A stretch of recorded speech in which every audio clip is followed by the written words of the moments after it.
Anyone in the United States who hears the name Rachael Ray probably thinks of cooking. The 57-year-old has become famous for her many accomplishments in the world of cuisine, media, literature, and business. She has been entertaining audiences with her visually appealing dishes for quite some time. Recently, she revealed the truth about her husband. Why was the revelation of the true identity of Rachael Ray's husband so shocking? Let's dive into the story. The chef's beginnings. First, let's get right down to business and discuss who she is and why the news has everyone in a state of complete surprise. Elsa Providenza Scuderi and James Claude Ray welcomed their young daughter, Rachael Domenica Ray, into the world on the 25th day of August in the year 1968. To the extent that you are unable to tell already, she is as multi-ethnic as they come. When looking at Rachael Ray's family background, it's easy to imagine her as a collection of cultural gems. Her father's history includes French, Scottish, and Welsh influences, while her mother, Elsa Scuderi, has Sicilian and Italian roots. This diverse mix is not only reflected in Rachael's life but also contributes to her unique and rich cooking style. When Rachael was 8 years old, her family moved from Glens Falls, New York, to Lake George, a pivotal move in her life. This is where she began to experience food and the hospitality industry in great depth, thanks in large part to her mother's work. Elsa Scuderi was not only Rachael's mother but also a strong woman in the restaurant industry, managing a restaurant in New York's Capital District, which had a profound impact on Rachael's later career. Not far from the former Gaslight Village amusement park, home to one of the famous restaurants, Lake George Howard Johnson, Rachael had early memories of food.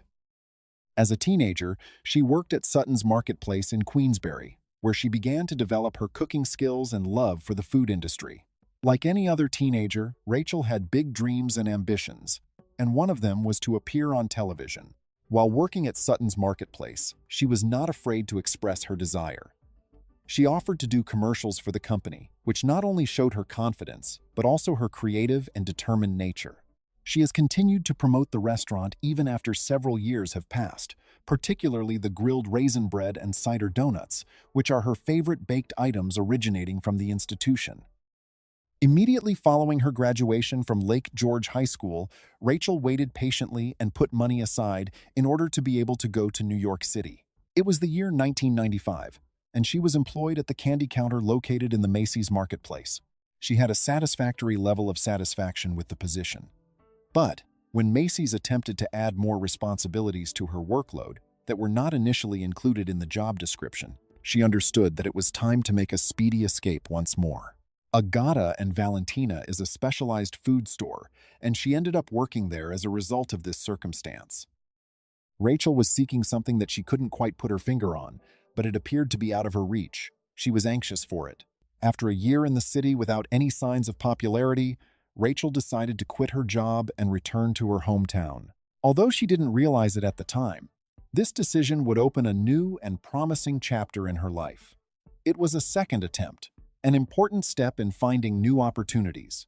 In 1996, Rachael returned to Lake George, where she was surrounded by familiar friends and family. Returning to her hometown gave her a sense of comfort and confidence, making it easy for her to restart her career path. She took a management position at Mr. Brown's Pub, a restaurant in the luxurious Sagamore Hotel on the lake. Here, Rachael not only demonstrated her management skills but also built relationships with customers and employees, which helped her improve her communication and management skills. Soon after, she expanded her experience by working as a buyer at Cowan and Lobel, one of the leading food suppliers. There, she learned more about the food industry and caught up with new trends, which helped build a solid foundation for her career. These steps not only helped her rekindle her passion for food, but also gradually brought Rachael closer to great opportunities in the future. Cowan and Lobel is a high-end food market located in Albany, Massachusetts, known for its fresh produce and attentive service. During her time there, Rachael gained a wealth of valuable experience that laid the foundation for the course concept she would later develop, called 30-minute meals. The goal of the course was not only to help people cook quickly, but also to break down the mental barriers that many people face when they step into the kitchen. In her role at Cowan and Lobel, Rachael regularly meets with customers who are hesitant to get involved in the cooking process. This hesitation is often due to a belief that they are not capable of cooking, or because of past unpleasant experiences in the kitchen that have caused them to lose confidence. Seeing this, Rachel decided to roll up her sleeves and teach them how to prepare meals in under 30 minutes, no matter what their challenges were. She wanted to not only teach them how to cook, but also instill in them a passion and confidence in preparing meals. Rachel developed simple, easy, and quick recipes that helped people realize that cooking didn't have to be a daunting task, but could be a fun and creative activity. This journey opened doors for Rachel, bringing her closer to the public. The success of the 30-minute meals course quickly caught the attention of the local CBS television station, WRGB. They contacted Rachel and invited her to participate in a weekly feature on their newscast. After the success of her 30-minute meals course, Rachel expanded her influence through various media. She participated in public radio and published her first book, 30-Minute Meals, which contained simple and easy-to-follow recipes suitable for busy people. The book quickly became an inspiration to many people, helping them realize that cooking at home does not have to be so time-consuming and labor-intensive. With all these remarkable achievements, it is no surprise that the Food Network decided to invite Rachel to join their team in 2001. Her first television show, 40 a Day, quickly attracted the attention of viewers and created a new wave of love for food. Throughout 3 seasons, from 2002 to 2005, Rachel hosted a total of 77 episodes, in which she traveled to various locations and challenged herself to eat 3 main meals a day on a budget of just $20. The show not only showcased her culinary talents, but also gave viewers interesting tips on how to save money on food. During this time, Rachel not only developed her career, but also found love. She married John Cusimano, a lawyer, the same year that the show 40 a Day ended. Their marriage attracted public attention and contributed to Rachel's positive image in the media. However, not everything was smooth sailing in Rachel's career. She also encountered some controversies that affected her public image. These incidents highlight the challenges that celebrities face when their personal and professional lives are brought to light.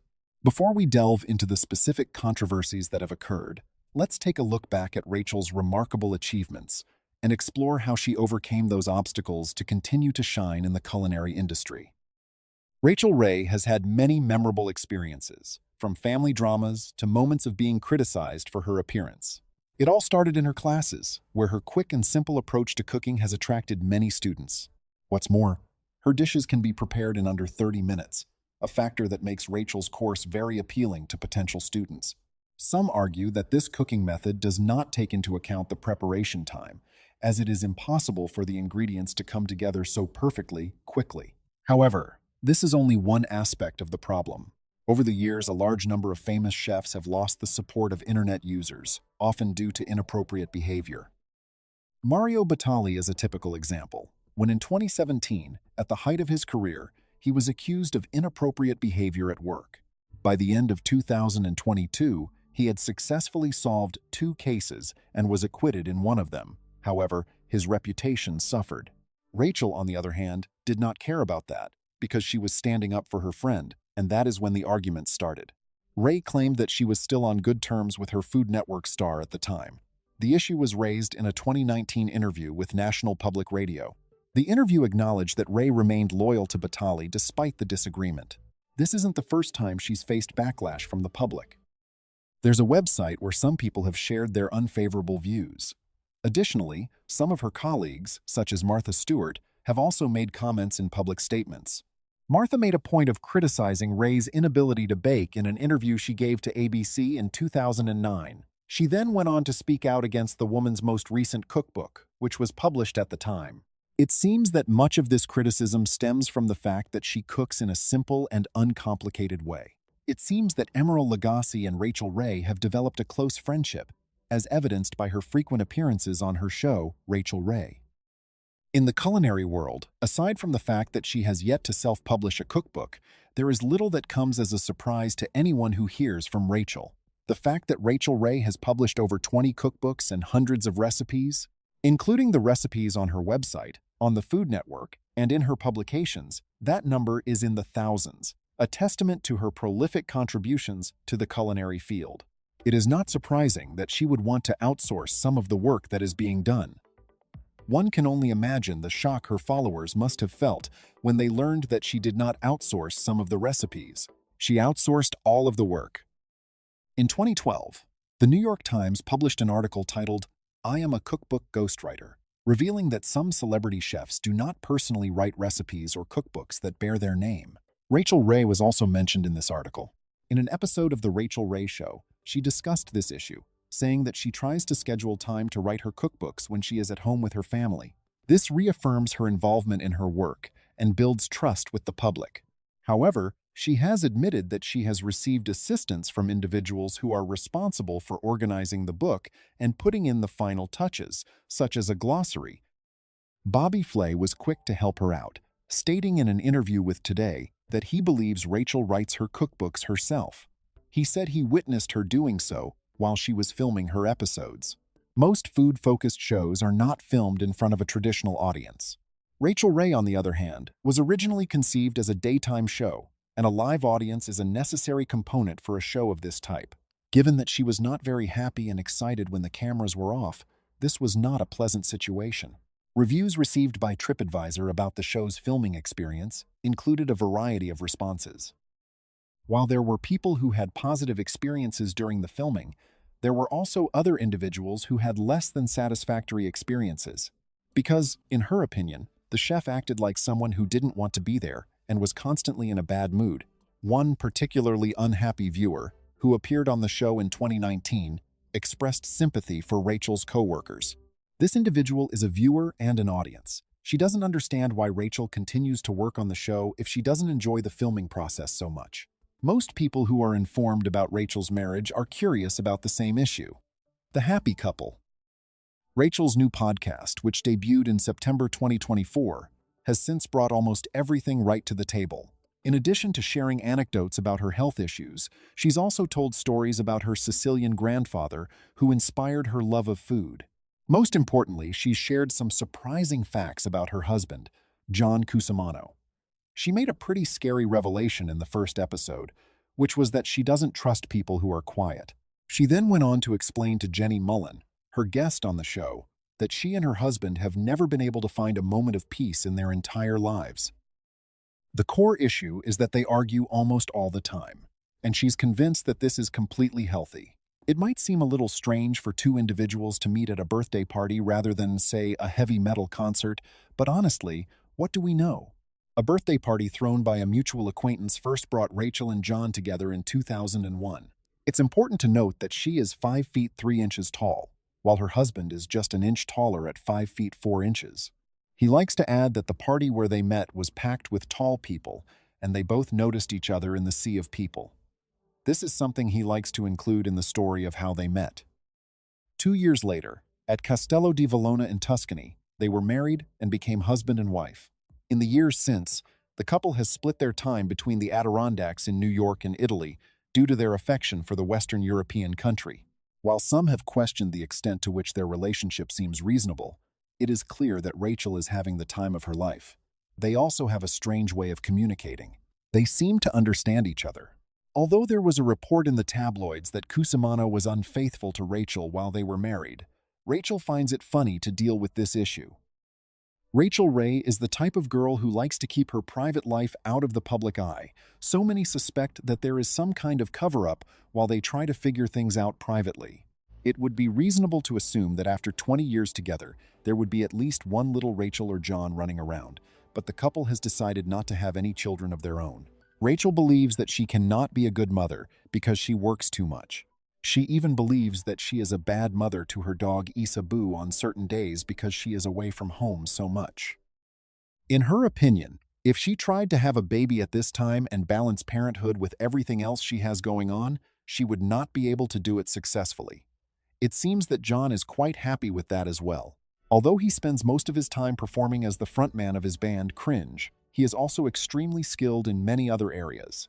Rachael is often quick to point out that his skills have really come in handy as her career has progressed, and since he used to be a practicing entertainment attorney in New York, she believes that his expertise has really come in handy. She claims that marrying an entertainment attorney was the best decision she has ever made. More controversies. Another thing people don't like about Rachael is that she's inconsistent with the measurements she takes.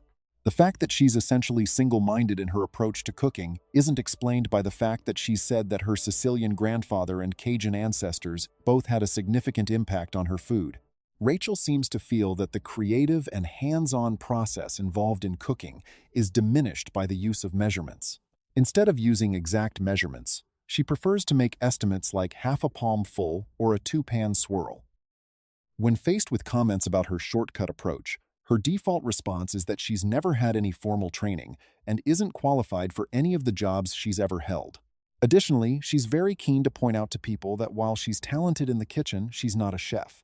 The catchphrases she uses when cooking are one of the reasons people like her. For example, extra virgin olive oil is denoted by the acronym EVOO. G-B stands for garbage bowl. An appetizer the size of a main course is called an entertainer. Similar to a choup that is thinner than a chowder, but thicker than a soup, a stoup is a hybrid dish that combines elements of both a soup and a stew. Rachael is credited with coining the phrase extra virgin olive oil, which was included in the Oxford American College Dictionary in 2007. The story of her family is an example of a somewhat sadder dispute. If you spend any time watching Rachael or reading about her, you will understand how important family is to her, especially her mother, who she describes as her favorite person and chef. Rachael's mother was present for her first appearance on Today, which eventually brought her to the Food Network's attention for the first time. That implies her family is perfect, right? In 2013, Rachael Ray's family suffered a major loss when her aunt, Geraldine Dominica Scuderi, passed away at the age of 77. It happened in late November, while she was at Rachael's house. One day, when she went out to feed the birds, she unfortunately got locked out of the house and couldn't get back in. Despite trying multiple ways to get in, she had trouble due to the cold weather and passed away that night. A relative shared that she didn't have her key and may have been exhausted from health issues. Rachael was scheduled to work on a show and couldn't attend the funeral, leading to some conflicting opinions within the family. However, Rachael's brother came to her defense, saying that most of her family understood Rachael's situation at the time. Rachael has achieved great success in her career, despite the hate she has received from both anonymous individuals on the internet and her own family members. Her accomplishments include her return in 2019, in addition to hosting 30-minute dinners on the Food Network for 11 seasons, starting in 2001 and ending in 2012. Rachael Ray, her show, began filming in New York on the 18th of September 2006 and will continue to air until the 24th of May, 2023. Both dates are in 2023. Her show was launched by her appearance on The Oprah Winfrey Show, similar to how Dr. Phil's show became popular after he appeared on Oprah. She has also appeared on other shows.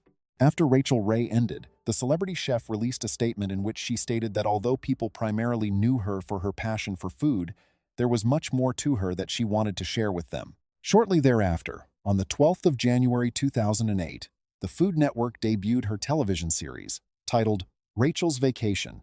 The presentation was the culmination of a 5-part culinary journey filmed in various locations across Europe. She hosted Rachael Ray's Week in a Day, a culinary reality television show that aired in 2010, and she was an executive producer for Viva Daisy, a Latin food show that aired on the Food Network in 2008 and featured Daisy Martinez. Viva Daisy was criticized for its underwhelming broadcast. The reality television show Rachael vs. Guy Fieri, which aired on the Food Network, featured Rachael as a team captain alongside Guy Fieri. January 2012 saw the beginning of the Guy Celebrity Cook-Off. In the second episode of Gilmore Girls, A Year in Life, which was a mini-series revival of the program, she made an appearance in the year 2016, playing a fictitious version of herself within the narrative. It has been her lifelong desire to provide the voice of a cartoon character, and in 2019, she was able to make that dream come true by appearing in the show Butterbean's Cafe, which is shown on Nick Jr. Rachael announced in 2023 that she would be leaving her talk show after the 17th season and establishing her own production company, which she called Free Food Studios. Rachael made a cameo appearance as herself in the season finale of The Curse in 2024. Other guests, such as Emma Stone and Nathan Fielder, portrayed their fictitious characters, Whitney and Asher Siegel, respectively. It is rather amusing to see that Rachael was shot for the men's magazine FHM in the year 2003. Even though she was not naked in any of the images, she was subjected to such a large amount of criticism, even from her mother, that she had to justify her decision to pose for the magazine in an interview with ABC News Nightline. As she was having a conversation with Cynthia McFadden, a journalist for ABC News, she stated, "I would do it again tomorrow." The first issue of Rachael Ray's magazine, titled Every Day with Rachael Ray, was published by the Reader's Digest Association on the 25th of October, 2005. Following a brief break that lasted until the Meredith Corporation, which bought the magazine in October of 2011, released 7 issues of the magazine in 2006. In 2007, the number of issues produced increased to 10. As far as endorsements are concerned, Ray began his career in November of 2006 by becoming a spokesman for Nabisco crackers. In addition to appearing in advertising and on the packaging of a variety of Nabisco goods, her likeness has also been printed on a number of the boxes. It is common for her recipes to be included with the ones that feature her photo. During February in 2007, West Point Home offered bed sheets, blankets, and coverlets that were created by Ray. Ray regularly wears a kitchen towel that serves as an oven mitt over her shoulder. As a result, West Point decided to expand Ray's bed and bath line to include the Maupine, a 2-in-1 kitchen towel oven glove, within 6 months.